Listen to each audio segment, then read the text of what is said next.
So that's what we have here.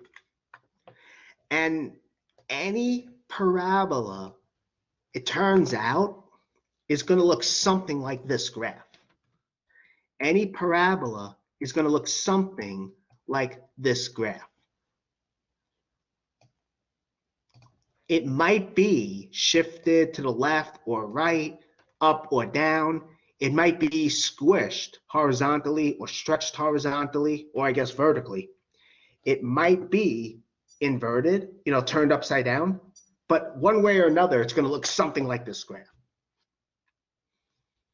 And that's what a parabola looks like. Okay. Here's another example, 3 times x squared minus 3. Again, we're going to see better ways of graphing this later on. But for now, okay, what we have is this. We have x is -2, -1. So I'm just choosing x values randomly. And as I said before, on an exam or whatever, I'll tell you I'll give you the x values to use. We plug each x value, right, into the equation. As you can see, that's what I'm doing. We're calculating the corresponding y value. Okay. In each case, we're getting an ordered pair, which is a point. Right? So when x is -2, for instance, we have 3 times -2 squared minus 3, which is, of course, 3 times 4 minus 3, which is 9. So we get -2, 9. When x is -1, you plug it in and you get 0, and so on.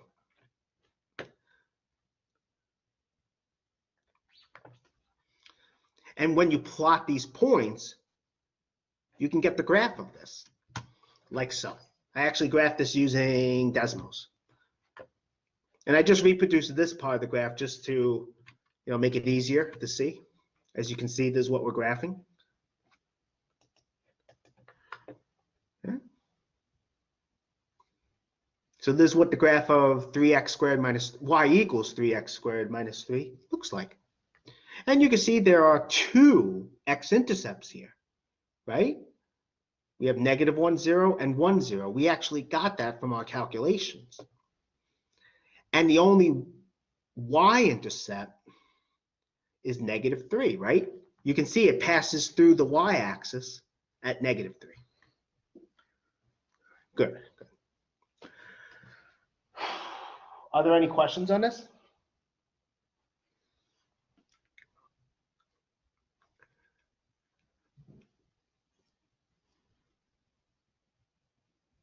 Okay. Here's another example. Here, we're just going to get the x and y intercept. X and y intercepts, excuse me. So for the x-intercepts, right?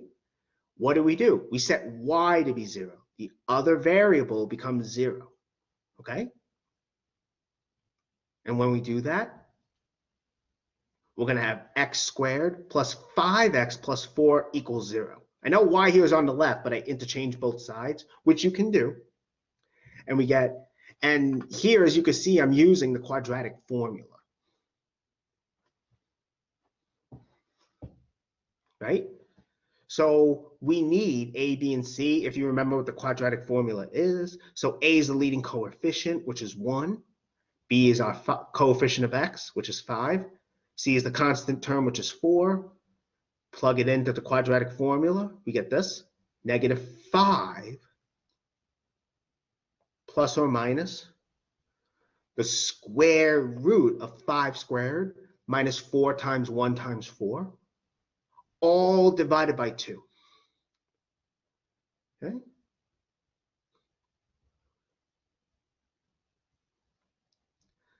That's what we get here. From here, right, what do we get? We're going to get -5 plus or minus 5 squared is 25. 4 times 1 times 4 is 16 over 2. 25 minus 16 we know is 9. So we get negative 5 plus the square root of 9 over 2. Oh, sorry, I misspoke. Negative 5 plus or minus the square root of 9 over 2. Remember, there's two solutions here, right? One when you have addition, but the other one is when you have a subtraction. With addition, right, we get negative 5 plus 3 over 2, okay? Square root of 9 is 3. And that turns out to be negative 1. With subtraction, we have negative 5 minus 3 over 2. Radical 9 is square root of 9 is 3. And we get negative 4. And the graph confirms that, right? The graph passes through the x-axis at negative 1 and negative 4.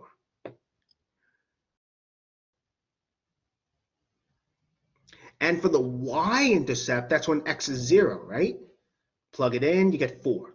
4 is the constant term. That's what we get there. Okay, so here I use the quadratic formula. I mean, here you probably could have factored if you wanted to. I mean, sometimes the quadratic formula is not the best way. You know, when you factor, sometimes factoring can be a little more efficient. Not only that, when you factor, you can learn a lot more about the graph and the y values. I mean, that they go more into in pre-calc with higher degree polynomials. All right. Here's another example. We have y equals x squared minus 4. Here, okay, same idea, right? Again, we will learn a much better way of graphing these things. For now, this is all we can do. We chose some x's randomly. Well, not randomly, I guess, but we chose some x's. For each x, put it into the function, and we calculate the corresponding y. So for negative 2, plug it in, we get 0. For negative 1, you plug it in, you get negative 3, and so on. When you do that, you're going to obtain these points, which I plotted and graphed. And again, you want to connect them by a smooth curve. I know this graph can be a little tricky to see, so that's why I did this. And I made this actually in Desmos.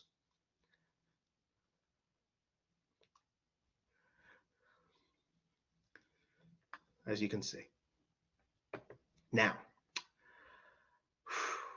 notice here, the x-intercepts, what are they? Well, we have negative 2, right? That's when again, that's where it crosses the x-axis, negative 2,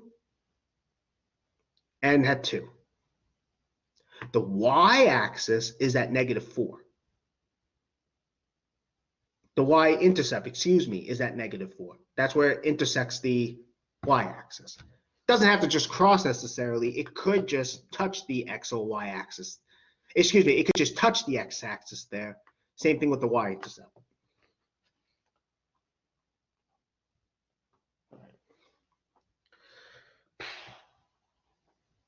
Do you have any questions about that?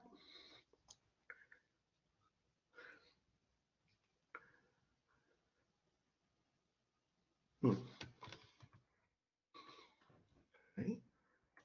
We stop the recording. Let's keep going then.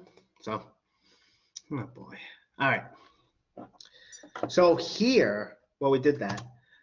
Note that there are graphs out there that where they may never intersect an axis, you know, an x-axis or the y-axis.